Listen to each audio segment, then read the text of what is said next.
Tele Brasil Notícias.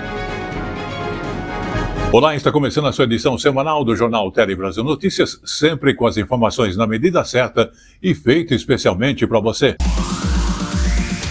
E na edição desta semana estaremos abordando a questão dos vales alimentação e refeição que vão passar por mudanças. Também estaremos falando da proposta que inclusive está em discussão sobre a conta de luz dos brasileiros que pode mudar. E abordaremos também eventos que aconteceram aqui em São Paulo. O Instituto do Câncer do Estado promoveu mais uma edição daquele desfile de pacientes. Tudo isso e outras informações úteis nesta edição do Jornal Tele Brasil Notícias. Então, vamos a ela. No ar.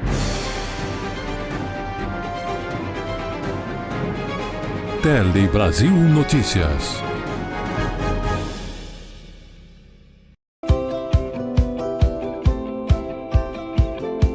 Queremos aproveitar também e agradecer o apoio de O Palhão Artesanato, que, aliás, eu quero lembrar você que está localizado ali na rua Oiapoque, número 81, que é ali perto do viaduto do gasômetro, né? É uma travessa ali antes um pouquinho do viaduto do gasômetro. E lá você encontra aquelas telas para forrações de cadeiras, armários, né? Em palhinha e diversos outros artigos como você está vendo aí na imagem. Lá você também encontra presentes para o final do ano aí, você que está procurando aquelas cestas de Natal, para você colocar aí os ingredientes em vários formatos e tamanhos diferentes, você vai encontrar lá também, e outros artigos que ele tem lá para você, que envolve decoração, envolve outros critérios que você usa, até lustres e outras coisas mais em sua casa. Lembrando que o Palhão Artesanato, mais uma vez, está localizado na rua Oiapoque, número 81, como você está vendo aí, e também ele atende através do seu WhatsApp, que é o 952-65-8258. Estamos falando de O Palhão Artesanatos, há mais de 58 anos, trazendo para você qualidade, atendimento com um diferencial para que você possa ser sempre bem atendido. O Palhão Artesanatos.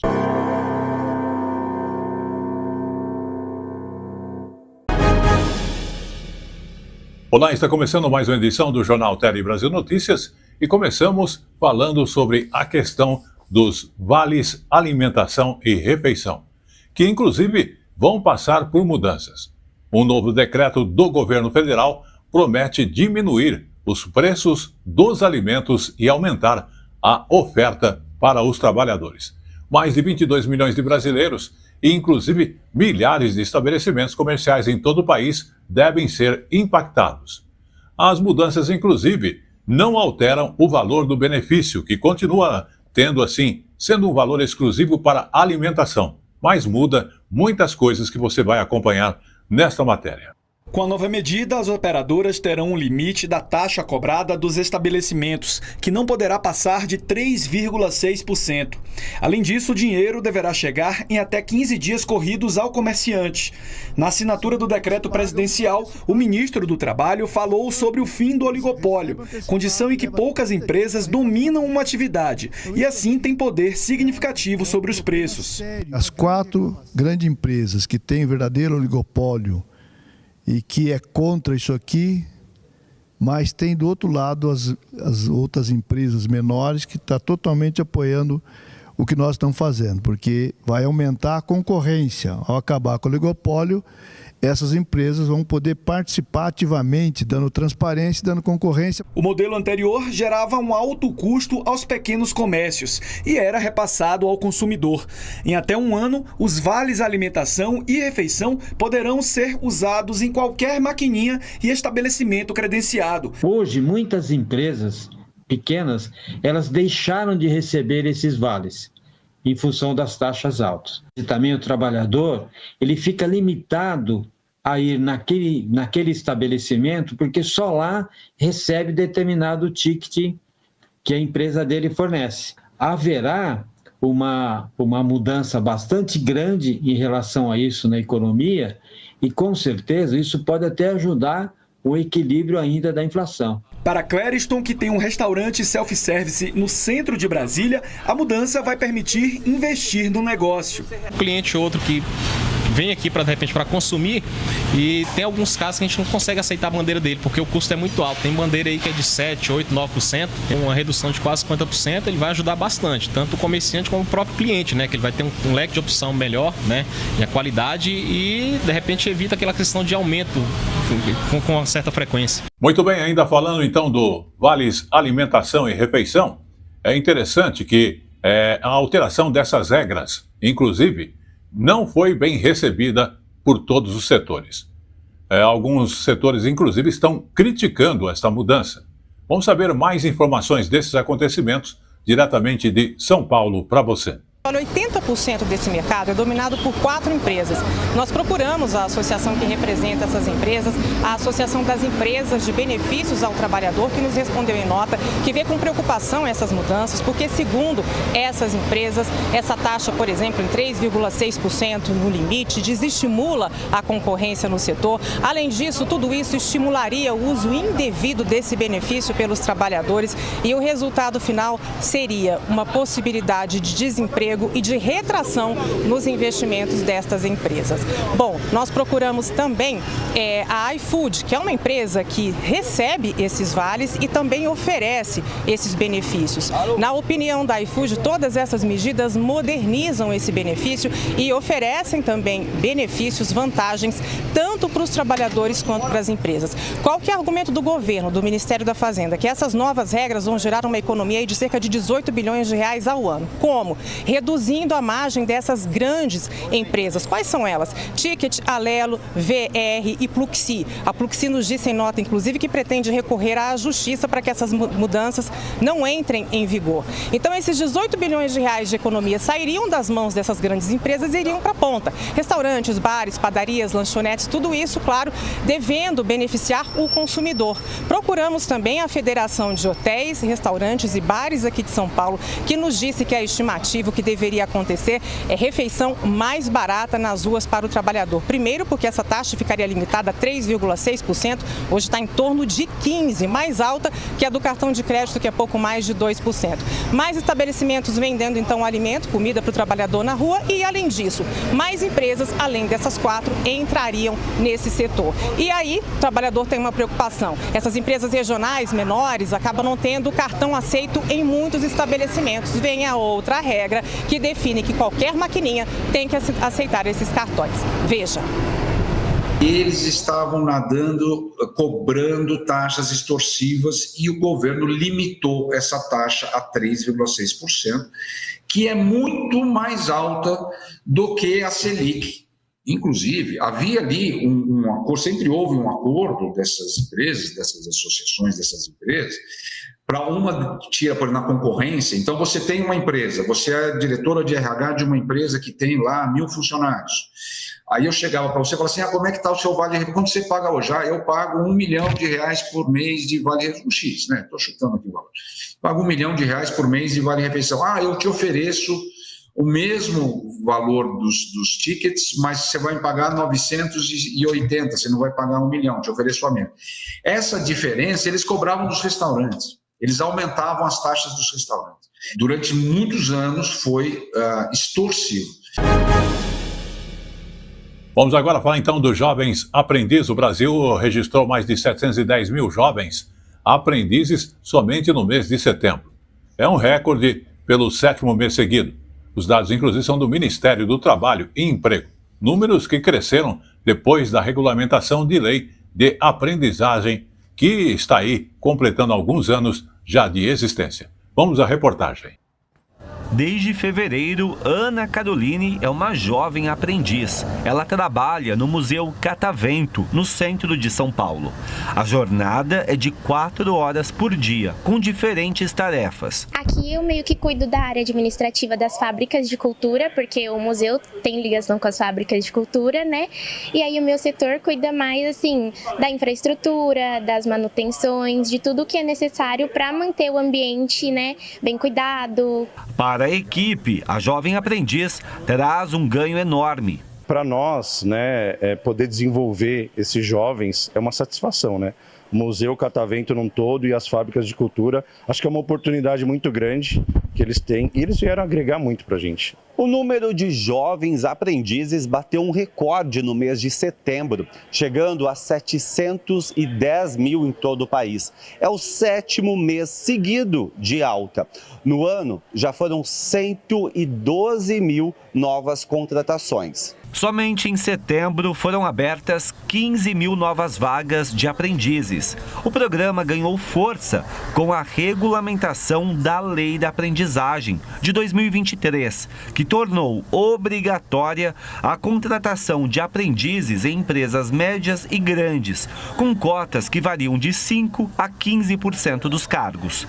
Desde então, o número de jovens empregados pelo programa subiu cerca de 30%. Tem que ter uma união, uma aliança entre o ensino e as empresas. Uma preparação para que o jovem chegue lá mais preparado. Eu acho que quanto mais a gente passar isso para o jovem, mais bem-sucedido ele vai ser. O programa é destinado a jovens entre 14 e 24 anos, matriculados em instituições de qualificação profissional. Eles têm direito a FGTS, 13º salário, férias e vale transporte. A jornada é reduzida, no máximo 6 horas por dia. O salário médio dos aprendizes em setembro ficou em R$ 920. O programa garante não só renda, mas também experiência profissional e a chance do primeiro emprego. Eu acredito que essa experiência tem agregado bastante no meu currículo, na minha vida, né, profissional. Estou me identificando bastante, estou gostando. Vamos agora então falar da nossa conta de luz do nosso dia a dia, porque fique de olho aberto, né? Uma proposta que está em discussão. A conta de luz dos brasileiros pode, inclusive, em função disso, mudar. A ANEEL estuda um novo modelo em que o preço de energia varia conforme o horário do dia em que a energia é consumida na casa, no comércio. O objetivo é estimular o consumo nos horários de menor custo e menor também demanda. Vamos acompanhar esta informação. A ANEEL propôs um modelo para que a energia elétrica seja mais barata no momento de baixa demanda, entre 10 da manhã e 2 da tarde, e mais cara no horário de pico do consumo, entre as 6 e as 9 horas da noite. A Paula está preocupada com a mudança. No açougue que ela gerencia, as câmaras frias, responsáveis por um gasto de mais de R$ 3.000 por mês, precisam ficar ligadas 24 horas por dia. Um possível aumento na conta será repassado ao consumidor. Porque você tem que repassar, né? Você não vai ficar no prejuízo. Então, você vai dividir aquilo no produto que você tenha, seja carne, seja uma bebida, qualquer coisa. Então, provavelmente terá um acréscimo no valor das mercadorias. A mudança começaria para quem consome mais de 1.000 kWh por mês, como casas grandes e pequenos comércios. A proposta ainda vai passar por consulta pública e, se aprovada, deve começar a valer a partir de 2026. Mais consumidores já começam a se preocupar com o possível aumento da conta. O PROCON vê problemas na proposta, já que muita gente não tem a possibilidade de mudar o horário de consumo de energia para pagar a conta mais barata. Isso tudo pode ser questionável, inclusive com relação aos valores.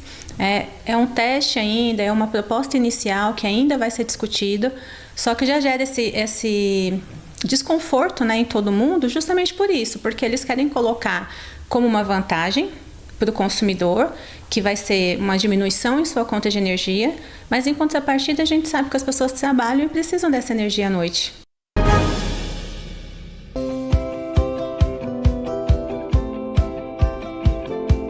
Queremos aproveitar também e agradecer o apoio de Opalhão Artesanato, que, aliás, eu quero lembrar você que está localizado ali na rua Oiapoque, número 81, que é ali perto do viaduto do gasômetro, né? É uma travessa ali antes um pouquinho do viaduto do gasômetro.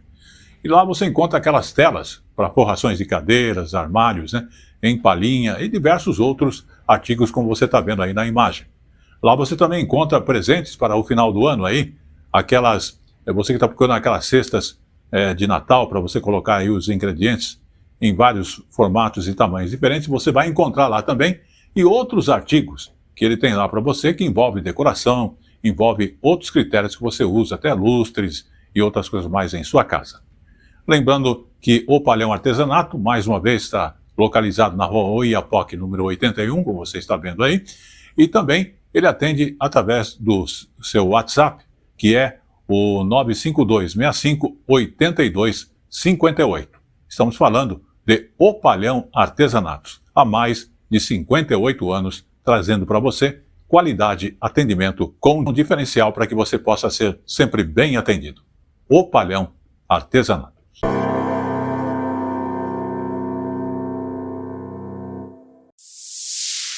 Olá, amigos, eu sou o Paulo Silva, radialista e jornalista do jornal Tele Brasil Notícias, Polícia em Ação e Tele Brasil Esporte no Ar, além de compormos a rádio MusicStar.com e o Estúdio Bem Brasil.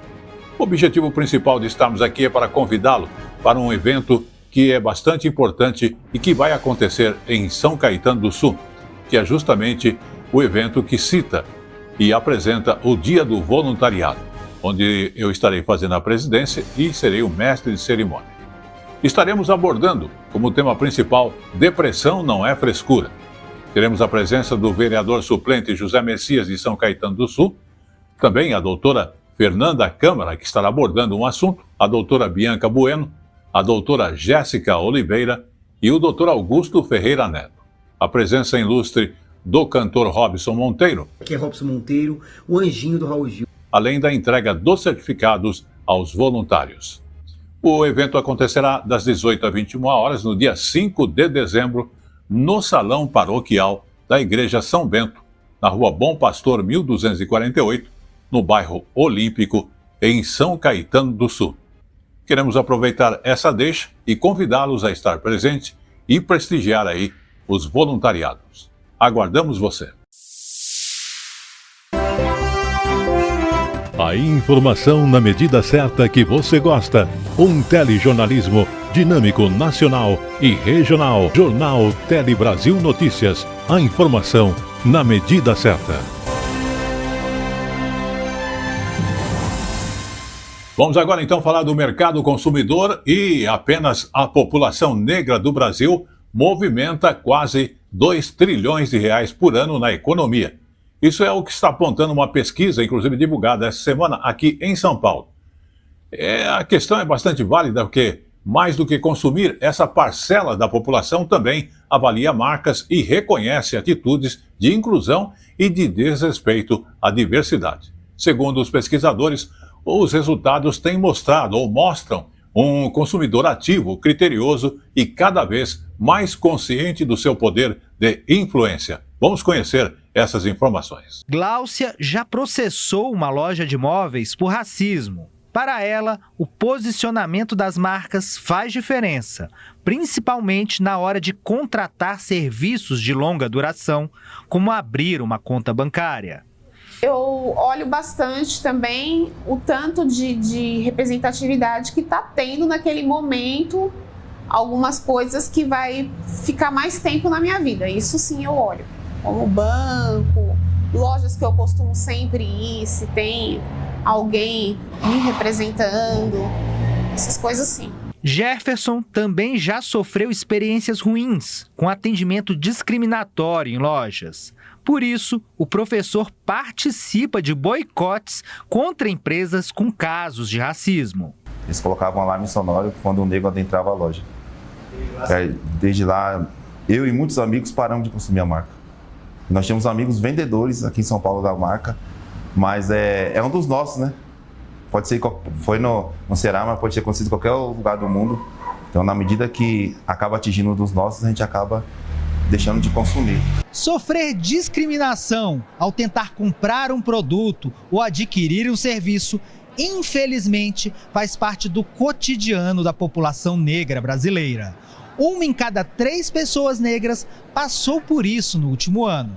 Mas o racismo volta como prejuízo para as marcas. 1 em cada 4 pessoas negras diz que fala mal ou deixa de comprar de empresas com posturas discriminatórias. Os dados são do estudo feito pelos institutos Acatu e Data Raça, que ouviram pessoas em todas as regiões do país. A pesquisa mostra que o posicionamento das marcas tem ainda mais influência na opção de compra dos jovens. Empresa que não se preparar rapidamente para essa geração Z com mais diversidade, com mais inclusão e com um olhar, principalmente para os seus produtos e serviços, de que a maioria da população ela vai perder terreno, porque são os consumidores que vão estar e já estão entrando no mercado e que são os que fazem mais barulho. A pesquisa mostra isso. Certa. Vamos agora falar então de tecnologia e a parte de ciência. Exatamente na ciência e tecnologia, o Brasil avançou no ranking de competitividade digital, que reúne quase 70 países. O levantamento avalia como os governos, universidades e empresas incorporam novas tecnologias digitais. Mas, porém, apesar do avanço, o país precisa melhorar na formação de novos profissionais. Vamos conhecer mais de perto essa questão. Mão de obra qualificada é um ponto crítico para o Brasil. Profissionais como o João, que estuda aeronaves, drones e satélites no curso de Engenharia Aeroespacial. Para ele, as perspectivas no mercado são promissoras. Tem muitas empresas aqui muito grandes e muito boas, com ótimas vagas, tanto de estágio, eu acho que eu não vou ter muita dificuldade de achar, quanto de emprego também. Segundo o levantamento do Sindicato dos Engenheiros do Estado de São Paulo, há menos profissionais se formando a cada ano na área. Em 2023, foram 95 mil. 33 mil a menos que em 2018. Esse campus ele foi criado com a ideia de ter 5 cursos de engenharia aeroespacial, engenharia automotiva, engenharia de energia, engenharia eletrônica e engenharia de software. Esses cursos eles são cursos novos para que possa formar profissionais adequados para o novo momento da sociedade. Segundo o ranking, entre 69 países, a dianteira é ocupada por Suíça, Estados Unidos, Singapura e Hong Kong. O Brasil subiu de 57º para 53º, à frente dos vizinhos Argentina e Peru. Para essa melhora, destaques para a publicação de pesquisas científicas, investimentos privados em inteligência artificial, digitalização de serviços públicos e o uso de smartphones. Da adoção de tecnologias do que a gente está chamando de análise de dados em empresas de serviços, que tem cada vez mais buscado a automatização de seus processos de negócio, bem como nas empresas industriais, adotando robôs para então terem saltos de produtividade. Segundo dados da ABS desse ano, o Brasil voltou a ser a 9ª economia que mais investe em tecnologia. Em torno de tecnologia, a gente consome um pouco mais de cerca de 1,5% de todo o consumo de tecnologia do planeta. A gente acha que isso poderia estar muito melhor. O Plano Brasileiro de Inteligência Artificial do governo federal pretende investir 23 bilhões de reais no setor até o fim da década. No entanto, além de mais recursos, o setor espera mudanças na economia, principalmente no valor da taxa de juros, que vem dificultando novos investimentos. Todas as empresas que nos respondem, elas deixam claro que isso é um gargalo. Ou seja, para eu avançar com as tecnologias, eu deveria então ter um custo de capital um pouco mais barato, se eu comparasse, por exemplo, com países da América do Norte ou então com os países europeus. Muito bem, vamos agora então falar de informática e a questão do uso de senhas, porque usar a mesma senha em tudo é um grande perigo, né? Só que especialistas estão aqui para explicar por que é importante reforçar a segurança digital e como você pode evitar os golpes virtuais que estão cada vez mais comuns. Você vai conferir detalhes na reportagem da TV Pernambuco, emissora da Rede Nacional de Comunicação Pública. Você é do tipo que usa a mesma senha para tudo. Usa datas de nascimento, nomes de familiares e sequências numéricas óbvias. É a senha que eu vou conseguir lembrar. E aí a estratégia são números que me lembram data de aniversário, telefone, relação ali familiar. Não tenho hábito nem de trocar e nem de criar muita coisa, não. O recente roubo ao mais famoso museu do mundo, o Louvre, na França, trouxe um alerta sobre o assunto. Desde então, vieram à tona informações mostrando que as falhas de segurança já eram conhecidas há anos, incluindo um alerta de 2014 que afirmava que uma das principais senhas do Louvre era simplesmente Louvre. O Felipe é sócio de uma empresa de cibersegurança pioneira no assunto. Hoje em dia, se você reparar, todos os aplicativos que você tem, um e-mail, uma rede social, ele tem uma coisa chamada duplo fator de autenticação. Então, eu só usar a minha senha para fazer algum tipo de proteção já é algo que nem deveria ser mais utilizado. Se eu minimamente conhecer a pessoa, fizer uma obra de engenharia social, que é aquele momento que eu te ligo, começo a conversar alguma coisa, pergunto, entendo do seu perfil, e hoje com as redes sociais a gente conhece todo mundo, né, de trás para frente, termina sendo mais fácil para que um atacante consiga entender como o que é que você pode estar utilizando de senha. Então, se você está aí com aquela senha antiga, utilizada em todos os logins, se liga na dica do especialista para você se proteger. Ao invés de você anotar no post-it que a senha é 123, você pede para o gerenciador de senha gerar uma senha que tem 50 caracteres, nenhuma palavra, letras, números, maiúsculos, símbolos, caracteres, tudo misturado, que é algo que você nem vai conseguir pronunciar. Então você precisa armazenar isso em um canto. Usa o gerenciador de senha para gerar, para saber quando foi que você definiu a senha e ficar sempre trocando. E claro, sempre que possível, habilitar o múltiplo fator de autenticação. Todo cuidado e ainda assim é pouco. E chegou agora no Tele Brasil Notícias o nosso Momento Jurídico. E o Momento Jurídico de hoje fala sobre a data da intimação eletrônica pessoal da Defensoria Pública prevalece para a contagem do prazo.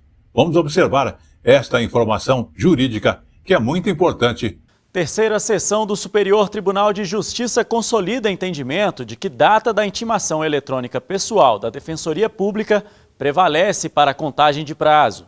A decisão foi tomada em julgamento de embargos de divergência. O colegiado reformou a decisão da quinta turma e declarou tempestivo um recurso interposto pela Defensoria Pública de Alagoas. No caso, a quinta turma havia considerado, para efeito de contagem do prazo recursal, a data da intimação feita no Diário de Justiça eletrônico e não a da intimação pessoal do defensor público. Isso levou ao reconhecimento da intempestividade do recurso apresentado pela Defensoria. Nos embargos de divergência, a instituição invocou a prerrogativa legal de ser intimada pessoalmente e apresentou como paradigma uma decisão da sexta turma, segundo a qual a publicação no Diário de Justiça eletrônico não serve a esse propósito. A terceira sessão, então, consolidou o entendimento de que, havendo duplicidade de intimação da Defensoria Pública, prevalece a do tipo eletrônica pessoal para a contagem dos prazos recursais. O relator dos embargos de divergência, ministro Rogério Schietti Cruz, lembrou que a terceira sessão possui precedente nesse sentido.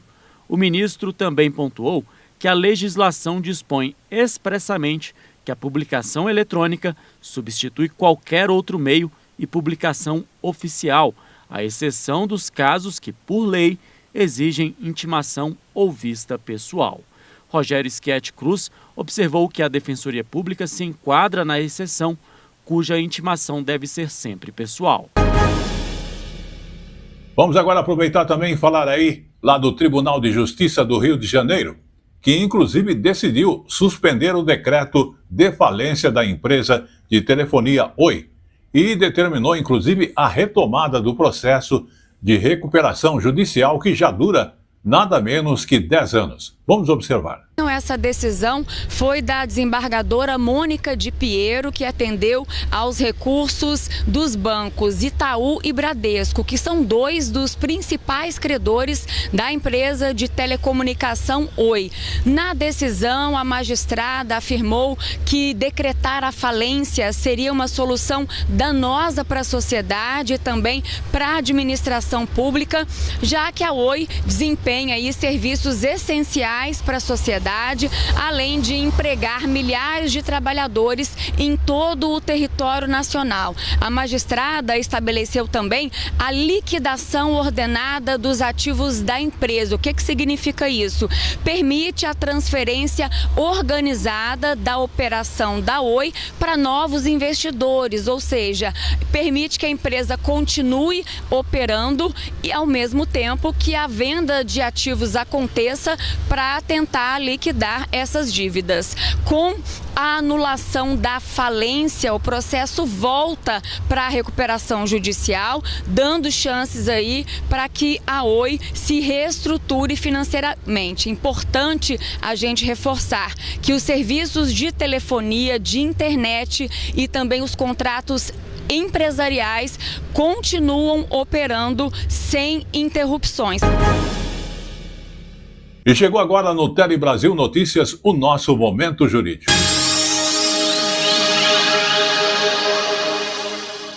Momento Jurídico vai mostrar para nós a terceira turma que considera válida a arrematação de imóvel da falida por 2% da avaliação. Vamos conhecer esta outra informação jurídica. Terceira turma do Superior Tribunal de Justiça considera válida a arrematação de imóvel da massa falida por 2% da avaliação. Ao dar provimento a um recurso especial, os ministros do colegiado consideraram que, em um processo de falência, é válida a venda de um imóvel do ativo pelo equivalente a 2% de sua avaliação. O entendimento foi o de que, se foram respeitadas as formalidades legais, o leilão não deve ser anulado com base somente na alegação de arrematação por preço vil.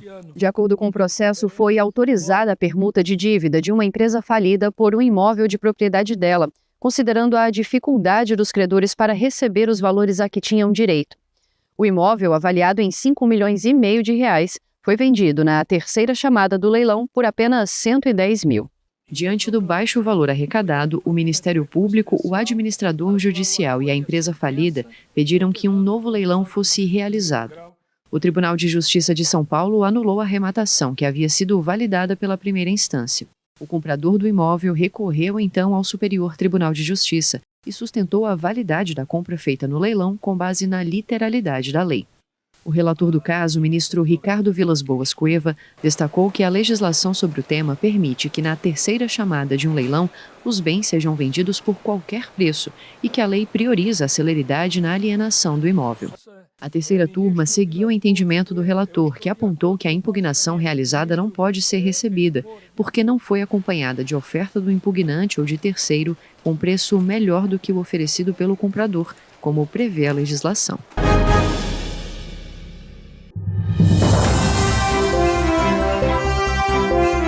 A informação na medida certa que você gosta. Um telejornalismo dinâmico, nacional e regional. Jornal Tele Brasil Notícias. A informação na medida certa.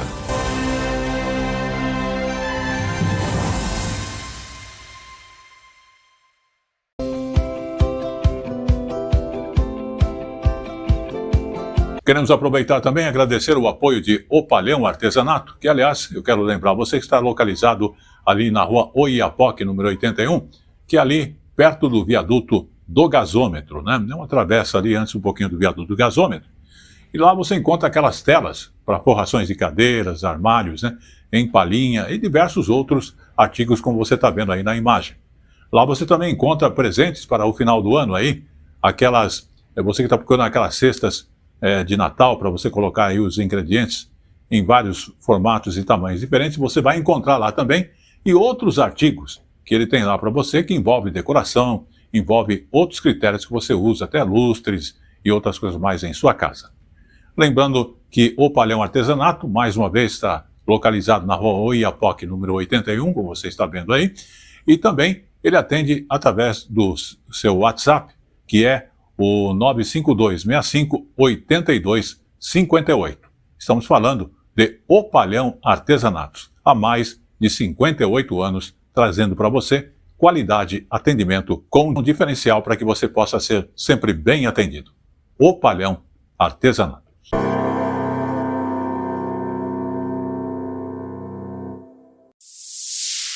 Olá, amigos, eu sou o Paulo Silva, radialista e jornalista do jornal Tele Brasil Notícias, Polícia em Ação e Tele Brasil Esporte no Ar, além de compormos a rádio MusicStar.com e o estúdio Bem Brasil.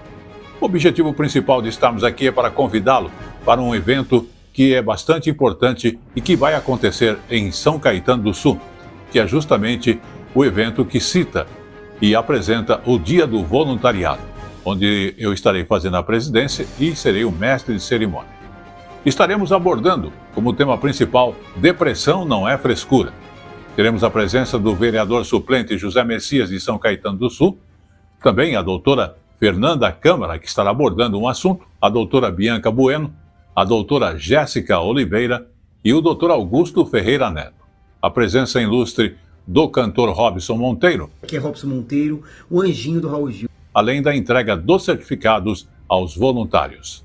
O evento acontecerá das 18 às 21 horas no dia 5 de dezembro, no Salão Paroquial da Igreja São Bento, na Rua Bom Pastor 1248, no bairro Olímpico, em São Caetano do Sul. Queremos aproveitar essa deixa e convidá-los a estar presente e prestigiar aí os voluntariados. Aguardamos você.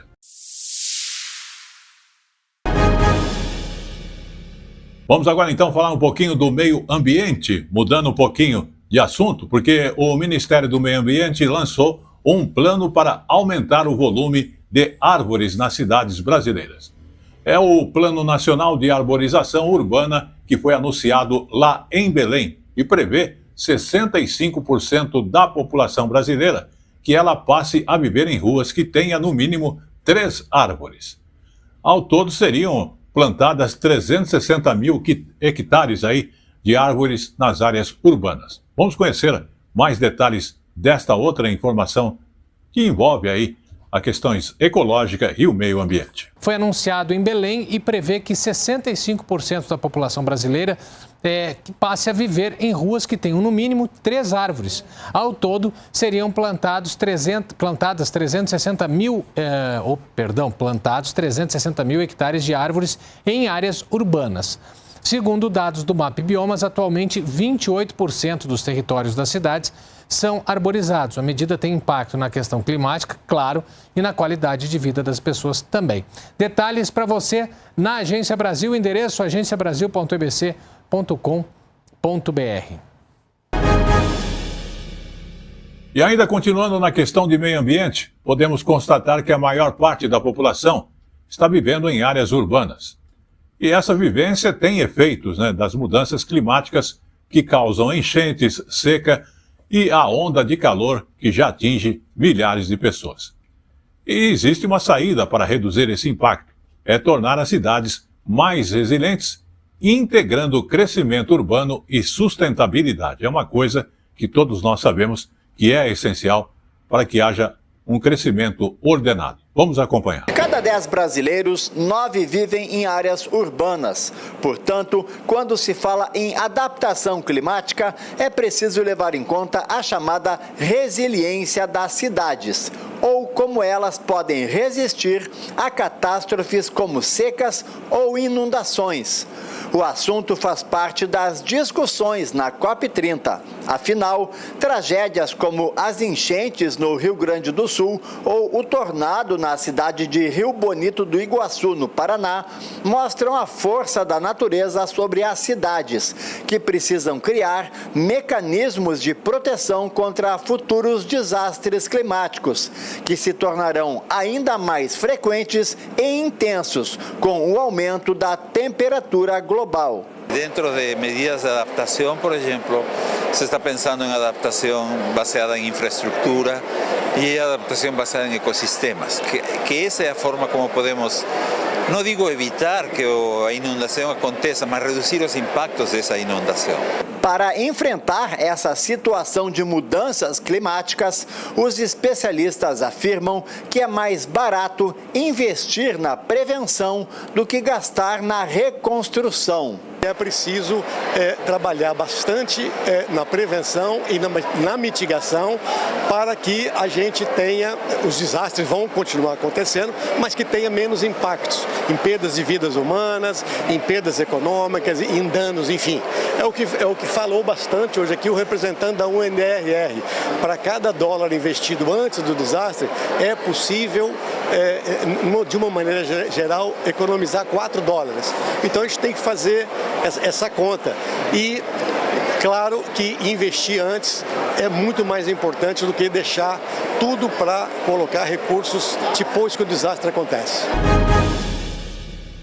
Vamos agora então falar sobre a questão de socorros para desastres naturais, porque a Marinha do Brasil vai inclusive criar uma força especial de fuzileiros navais para ajudar a prestar justamente o socorro em casos desses desastres naturais aqui no Brasil. O projeto foi apresentado pela primeira vez durante o Seminário Internacional sobre o tema, que foi realizado lá no Rio de Janeiro. Vamos acompanhar. Em Petrópolis, enchentes no Rio Grande do Sul e tornados em Rio Bonito do Iguaçu, no Paraná. Os eventos climáticos extremos estão cada vez mais frequentes no Brasil. O projeto piloto da Força de Resposta Imediata a Desastres Ambientais, apresentado em um seminário hoje, vai destacar tropas dos fuzileiros navais da Marinha para o trabalho de apoio à defesa civil, assistência humanitária e resgate da população em calamidades. Já fazemos muito, mas temos certeza que falta muito a fazer também. Então o projeto piloto ele lida exatamente de ampliar significativamente essa capacidade, de forma que a gente tenha mais velocidade e maior poder para chegar logo e com mais coisas, podendo ajudar mais gente em menor tempo.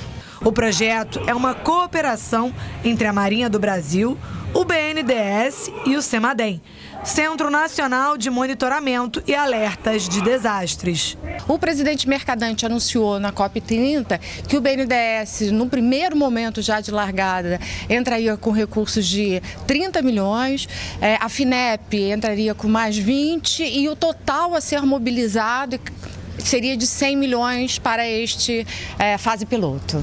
Além de apresentar a tropa, a Marinha mostrou alguns dos equipamentos que serão usados, como escavadeiras, veículos anfíbios e um hospital de campanha que pode ser montado em qualquer lugar, além de uma pequena estação de tratamento que purifica a água.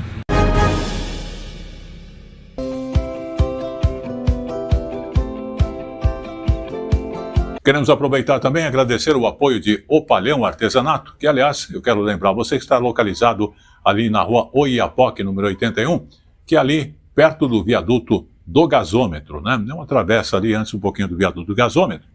E lá você encontra aquelas telas para forrações de cadeiras, armários, né? Em palhinha e diversos outros artigos como você está vendo aí na imagem.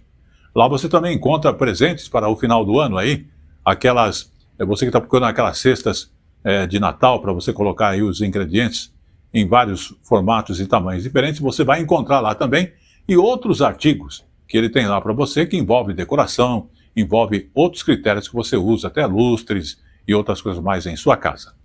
Lembrando que o Opalhão Artesanato, mais uma vez, está localizado na rua Oiapoque, número 81, como você está vendo aí, e também ele atende através do seu WhatsApp, que é o 952-65-8258. Estamos falando de Opalhão Artesanatos, há mais de 58 anos, trazendo para você qualidade, atendimento com um diferencial para que você possa ser sempre bem atendido. Opalhão Artesanatos.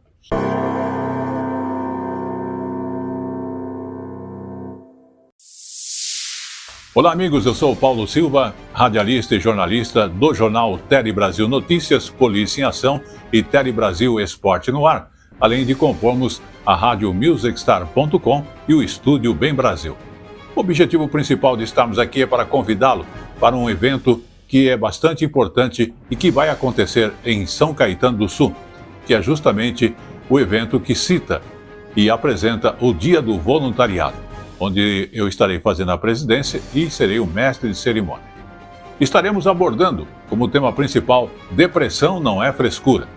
Teremos a presença do vereador suplente José Messias de São Caetano do Sul, também a doutora Fernanda Câmara, que estará abordando um assunto, a doutora Bianca Bueno, a doutora Jéssica Oliveira e o doutor Augusto Ferreira Neto.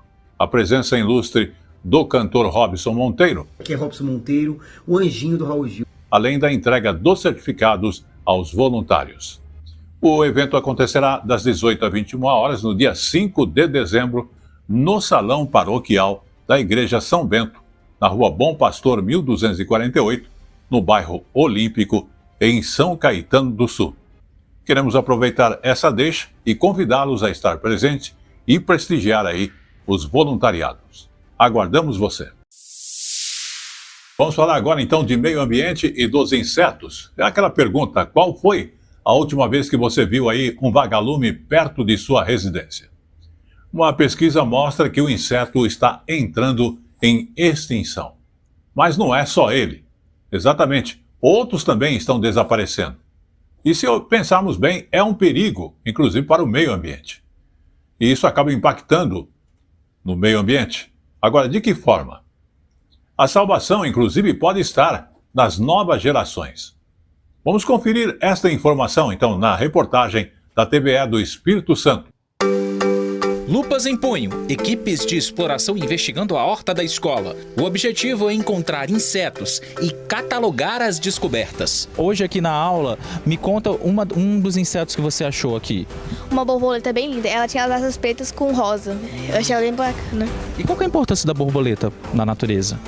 É fazer a polinização, que é de voar uma flor, ela vai pegar o néctar, só que aí o pólen fica agarradinho aqui na testa dela, aí ela vai voar para outra flor. Uma aula de biologia bem diferente, para despertar na turminha o interesse pela disciplina? Também, até porque eles já mostraram que sabem, né? Mas tem um outro motivo, entender que os insetos estão desaparecendo. Os vagalumes, por exemplo, segundo estudos, estariam sumindo do planeta, literalmente deixando de iluminar. Na turma dos alunos, será que eles já viram algum besouro desses iluminando por aí? Já. Quantas vezes?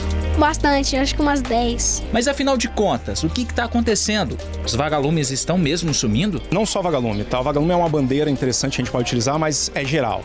A gente está tendo um declínio rápido, abrupto na população de insetos. Alguns lugares, por exemplo, as pessoas já estão tendo dificuldade com a morte de abelhas. Alguns países da Europa estão tendo dificuldade de polinizar, porque a abelha é um polinizador natural, né? Então, nós estamos tendo um declínio na população de insetos globalmente. De acordo com um professor e doutor em zoologia da UFES, dentre diversos motivos que explicam o processo de extinção dos insetos, 2 se destacam. Cada vez mais eu tenho menos hábitat, uso mais inseticida, tenho menos inseto, tenho que usar mais inseticida, tenho que ampliar minha área porque minha produção cai, porque eu estou tendo ataque de inseto. Lembrando que inseto desenvolve resistência com o passar das gerações aos inseticidas, então eu tenho que desenvolver um novo inseticida, tenho que utilizar mais. É um ciclo vicioso, a gente tem que interromper esse ciclo. É dessa forma lúdica, indo ali na horta, olhando tudo com a lupa. Cadê? Tá aqui, ó. Ó, com essa lupa aqui, ó. E depois fazendo essa roda que a criançada acaba aprendendo e entendendo a importância dos insetos. Sofia, me conta aqui, o que você aprendeu? Eles deixam pouca poluição, tem um controle natural e também indicam que a horta está saudável. Aí, ó. Viu? Essa é só a Sofia, tá? Porque a galerinha aqui todinha já sabe a importância desses insetos. Alguns podem até não gostar, mas eles são importantíssimos pra gente estar aqui hoje. É aula de biologia, mas também de entender a própria preservação. Esses alunos, eles atuam como multiplicadores, né? Essas temáticas, elas chamam bastante atenção. Em casa, na semana seguinte, uma aula de campo como essa, é o assunto que acontece. E aí eles levam essas informações para os adultos, e aí, por exemplo, lá no Mato Inseto, ele tem um papel ecológico, ele entende essa questão do controle biológico, e é bastante importante. Que planeta nós estamos deixando para a geração deles? A criançada já sabe o que fazer para ter um amanhã.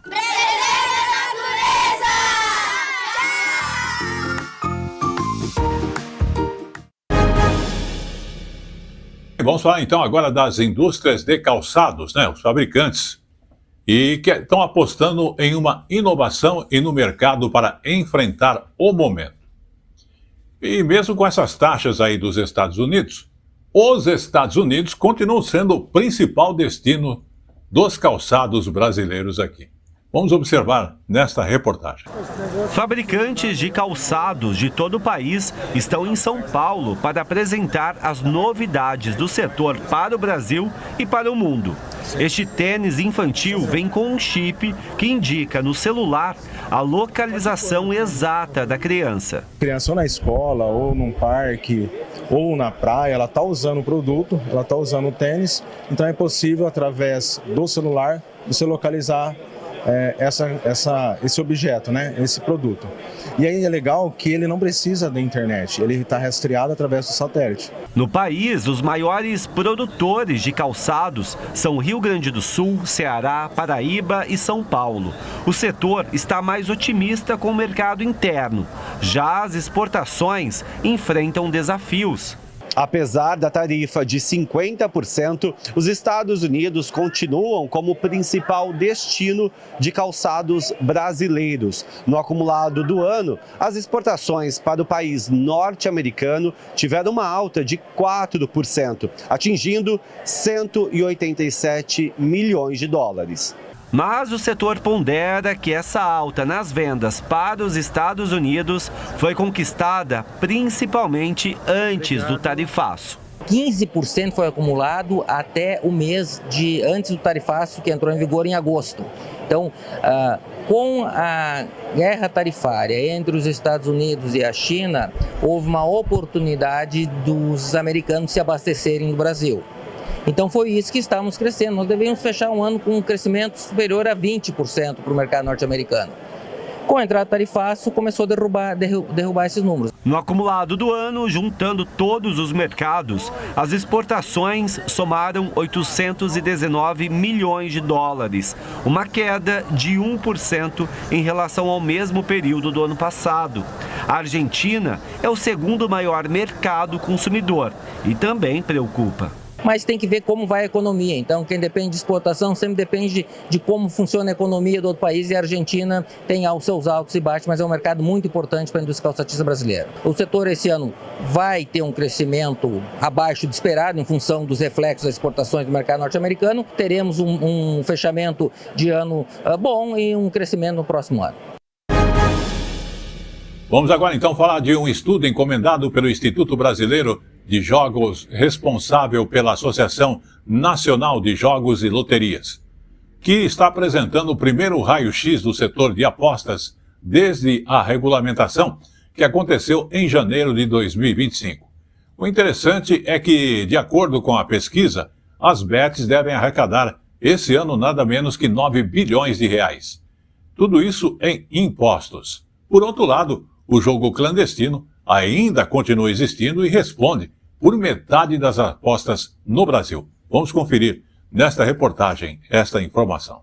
Dessa recente regulação, o Brasil foi um dos últimos países a produzir leis sobre este tema. Já somos o 5º maior mercado de bets do mundo, com um faturamento estimado para este ano em 36 bilhões de reais. Essa legislação agora de janeiro definiu que para atuar aqui no Brasil, as empresas precisam de autorização. Quem não tem está no mercado ilegal. Esse estudo foi encomendado pelo setor, por isso traz números bastante positivos. São mais de 80 empresas que atuam aqui no Brasil, que devem gerar este ano mais de 10 mil empregos, mais de 5 mil postos de trabalho indiretos, mas aí tem esse dado que você falou. Mais da metade das apostas feitas aqui no Brasil ainda são feitas no mercado ilegal. Então são apostas que são feitas em empresas que não obedecem à legislação, então não tem travas. Não tem travas, por exemplo, para evitar dependência, vício, para evitar problemas financeiros e outros problemas, como por exemplo lavagem de dinheiro, que acontece muito em relação às bets. Essa pesquisa foi divulgada também em um momento que o Congresso Nacional estuda aumentar a tributação das bets aqui no Brasil. Passaria de 12% para 24%, uma tributação exclusiva para esse setor, fora os outros impostos que eles já pagam. Qual que é o argumento para isso? É que justamente as bets podem causar dependência, danos à saúde pública, enfim, assim como, por exemplo, bebidas e cigarros, que já têm uma tributação mais alta. Nós conversamos com um representante do setor que nos disse que se essa tributação for elevada, o resultado vai ser um número maior maior de empresas ilegais aqui no Brasil. Conversamos também com um consultor em integridade e regulação das apostas, que faz um outro alerta. O Brasil precisa avançar agora no que se refere às pessoas de renda mais baixa, porque para essas pessoas as apostas esportivas não são entretenimento, são sim fonte de comprometimento de renda. Veja. A gente entende que se essa tributação ela for ainda majorada, ela vai desestimular esse mercado legal, desestimular players bastante sérios que estão operando hoje no Brasil, investidores internacionais, empresas de capital aberto ao redor do mundo, que vieram se fixar no Brasil, que estão investindo esses montantes bilionários, seja no esporte, seja na economia, seja na geração de empregos, no desenvolvimento de tecnologia, e a gente passa então a ter cada vez mais esse mercado ilegal, tendo competitividade, tendo a possibilidade de operar no Brasil, que é o que nós não desejamos, não somente enquanto setor, mas enquanto sociedade brasileira. Para quem é das classes A e B, e aí você vê que até muda um pouco, esses usam os recursos para apostas em apostas esportivas. Saber se o time vai ganhar do outro, é uma questão ligada muito mais ali ao futebol, que tem muitas apostas. Então, isso sim é diversão para esse público. Mas para as camadas menos abastadas, aí as classes D e E principalmente, infelizmente, essas classes ainda enxergam a aposta como uma tentativa de fazer com que o salário chegue até o fim do mês. E esse é o grande desafio também do Estado e da própria indústria, dos próprios operadores, de tentarem mudar esse entendimento que hoje, infelizmente, toma conta desses apostadores que recebem menos.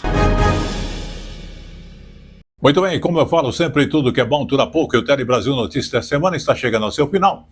Agradecendo aí a sua audiência, mas antes, vamos falar aqui de São Paulo, porque o Instituto do Câncer do Estado promoveu mais uma edição do Desfile de Pacientes. Ele é realizado desde 2012 e visa aí o evento fortalecer a autoestima de pessoas que estão em tratamento ou mesmo já venceram o câncer. E também lembrar a população da necessidade desta atitude de prevenção aos vários tipos da doença do câncer. Vamos observar. Os figurinos são personalizados, a maquiagem profissional. Foram meses de preparação para o dia de hoje. Rose acordou às 4 horas da manhã e precisou pegar ônibus, metrô e trem para vir de Guarulhos até o Instituto do Câncer, na zona oeste da capital paulista. Tá de parabéns que me maquiou. Para cada mesa que eu passei aqui hoje, eu estou sentindo uma princesa. Eu falo para todas as mulheres, não desista. Levante a cabeça, mesmo que seja um problema difícil, mas há luz no fundo do túnel. Foram para a passarela pacientes que estão em tratamento ou venceram o câncer. As peças foram desenhadas por estudantes de moda. Um momento de alegria e resgate da autoestima para quem enfrentou muitas dores. Só ensaio já é emocionante. É emocionante a gente desfilar, mas é mais emocionante ainda saber que você está servindo de espelho para alguém. Tipo assim, ela venceu, eu também vou vencer. Os desfiles acontecem em dupla para lembrar a importância do apoio e da empatia para quem enfrenta a doença. Para alguns, esse é o momento de reafirmar a esperança em dias melhores. Para outros, é o momento de celebrar uma grande vitória. Vocês viram aqui hoje, nós tínhamos mais de 500 pessoas, então é um evento que tem crescido muito e o nosso objetivo é cada vez mais chamar a sociedade para dizer que existe vida durante o próprio tratamento, existe esse envolvimento da sociedade toda, abraçando esse difícil momento de cada um deles. Eu tenho a minha família, que eu acho que uma das coisas mais importantes é você ter amigos, ter a família, que eles te dão essa força. Sabe, eu sou nordestina, tenho uma família maravilhosa que desde o momento tá ali, ó, comigo, numa segunda-feira, 10 da manhã, ó, estão todos aqui. E com essa última informação, o Tele Brasil Notícias desta semana está chegando ao seu final, agradecendo aí a sua audiência, lembrando que você pode rever as nossas informações ou acompanhar através do site telebrasilnoticias.com.br. ou mesmo nas redes sociais como o YouTube, @Jornal Tele Brasil Notícias, ou você que prefere o Face, nós temos também a Hora da Notícia, radiotv.com.br. Queremos agradecer todo o trabalho técnico de nossa equipe e também Lembrar que estaremos de volta na semana que vem com muito mais informações para você. Bom final de semana.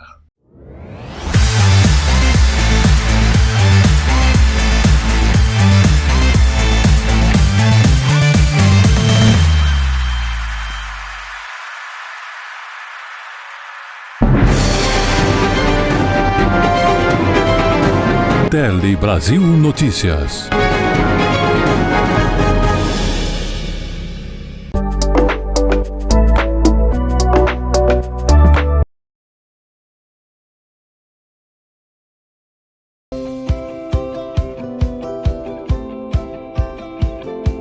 Queremos aproveitar também e agradecer o apoio de Opalhão Artesanato, que, aliás, eu quero lembrar você que está localizado ali na rua Oiapoque, número 81, que é ali perto do viaduto do gasômetro, né? É uma travessa ali antes um pouquinho do viaduto do gasômetro.